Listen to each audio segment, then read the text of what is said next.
Automation is something I think that we believe should be handled by machines. But what if you could automate yourself? My name is Steve Barker. I'm the executive pastor at Westside Community Church. And this last weekend, I talked about the relieving truth about work as a part of our At Your Best series. And today, I want to take that a little further and talk about leveraging your best energy to get the best results. I'm constantly surprised by how at the end of a day, I can have absolute decision fatigue, where I've been making decisions all day long, and I get to the end of the day and I feel like my brain is mush and that my energy tank is completely empty. And I realize that I actually need points in my day where I am thinking clearly, where my energy tank is full, and where I'm giving all of my attention to, whether that's decisions that I'm making, or that's time that I'm spending with my kids when I get home, or even times that I'm creating something new.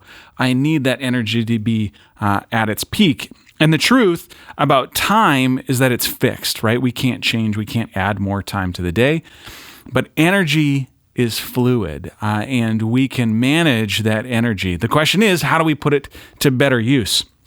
On Sunday, we looked at this verse, Colossians 3:23, that says, whatever you do, work at it with all your heart as working for the Lord, not for human masters.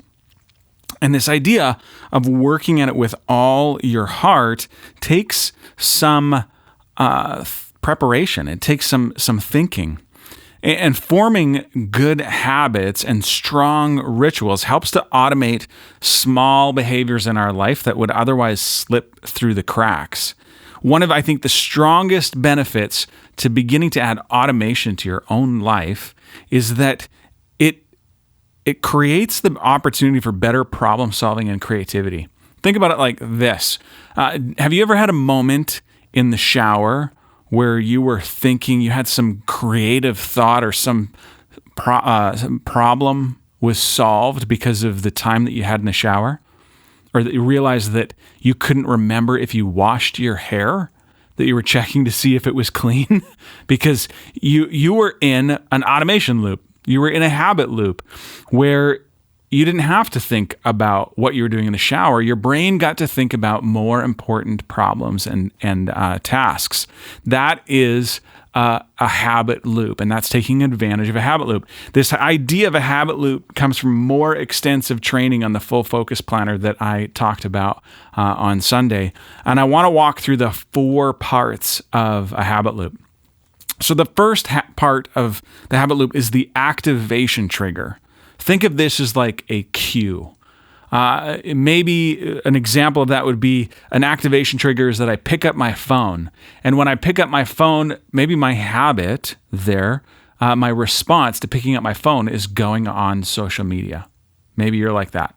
Maybe I'm like that. Maybe we're all kind of like that.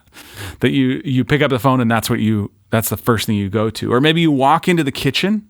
That's your activation trigger, walking into the kitchen. And you automatically end up in front of the refrigerator. That's your response, is to open the refrigerator.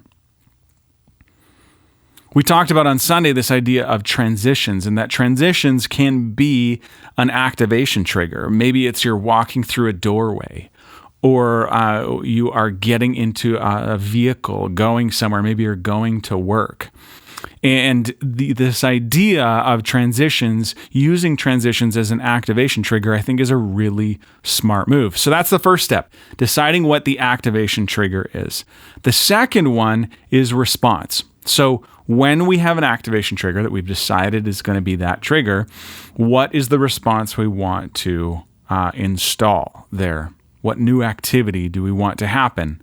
We talked about this question in my message on Sunday about asking the question, where is God at work and how can I help him? And if that's the kind of thing that you're trying to install into your own life, the habit that you're installing into your own life, then let's use that as an example. Although I think you could apply this to any habit that you wanted to install, this is one that let's use this as part of our exercise today. So if we made it the transition of going to work as our activation trigger, maybe it's the moment that we get in the car that we stop and we ask this question: where is God at work, and how can I join him? Maybe for you, that's a time of contemplation. Maybe that's a time of prayer.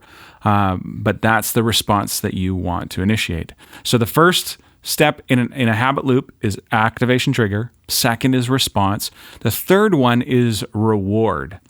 And I know that many of us probably recognize the phrase Pavlov's dog, but if you don't, here's a quick synopsis of that idea. Pavlov was a scientist, and he trained a dog to salivate. And you're thinking, how in the world did he train it to salivate? Well, he would give the dog a treat, and every time he gave the dog a treat, he would ring a bell. And he did it so often that eventually he could just ring a bell and withhold the treat, not give the treat at all, and the dog would salivate. Because it was a reward that helped to create that response.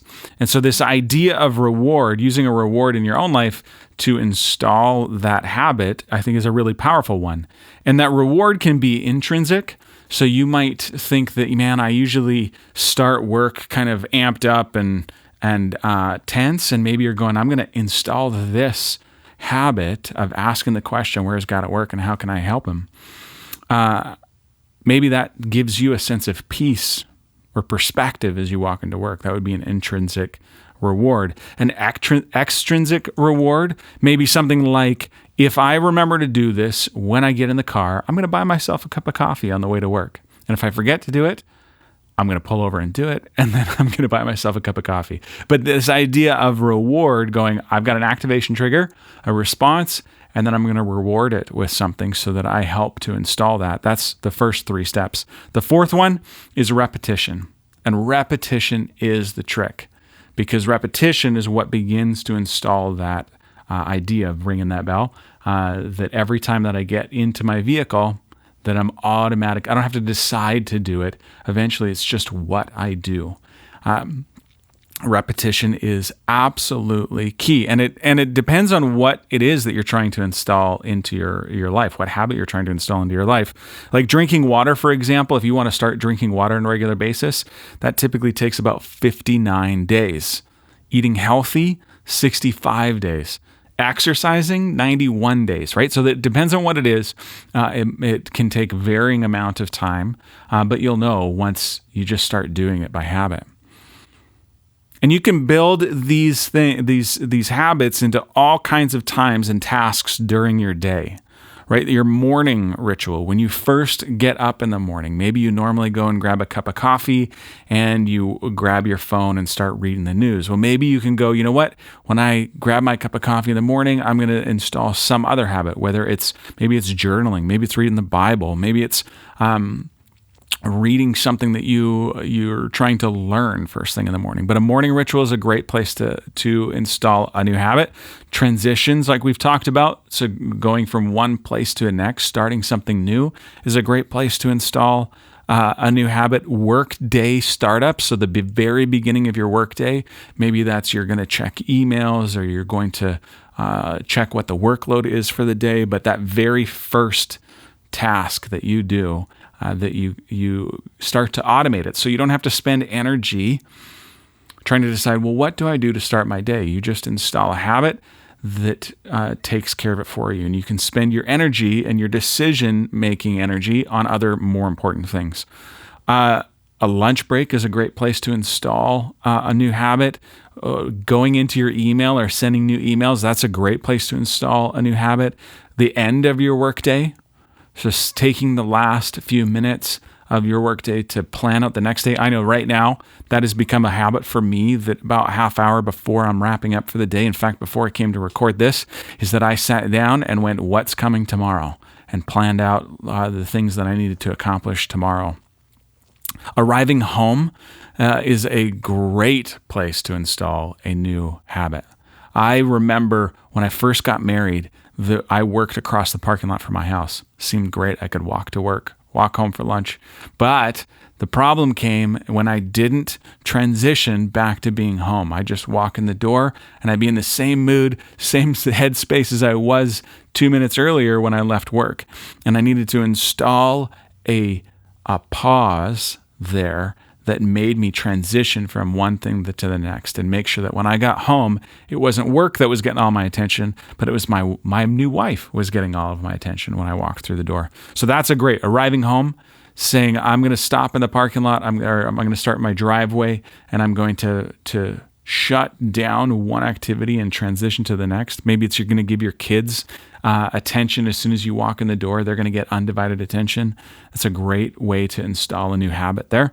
A dinner ritual where you sit down, maybe you sit down as a family and you're asking a question that is going to install a habit of discussion with your family, or maybe it's deciding on what you're going to eat ahead of time so that you're not spending energy on that, and that's all kind of in place. An evening ritual as you finish your day, deciding this is what I'm going to do to wrap up my day.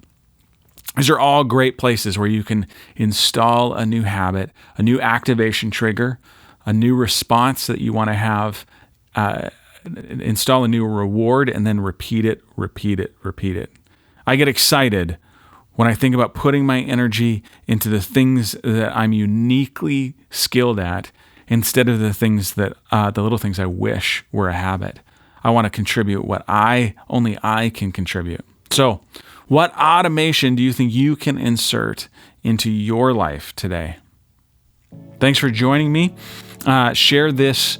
If you think that there's somebody in your life that you want to maybe help you insert a new habit into your life, share this with them. And why don't you guys tackle it together? And subscribe to this podcast. We want to keep sharing helpful, practical content with you to help you in your life.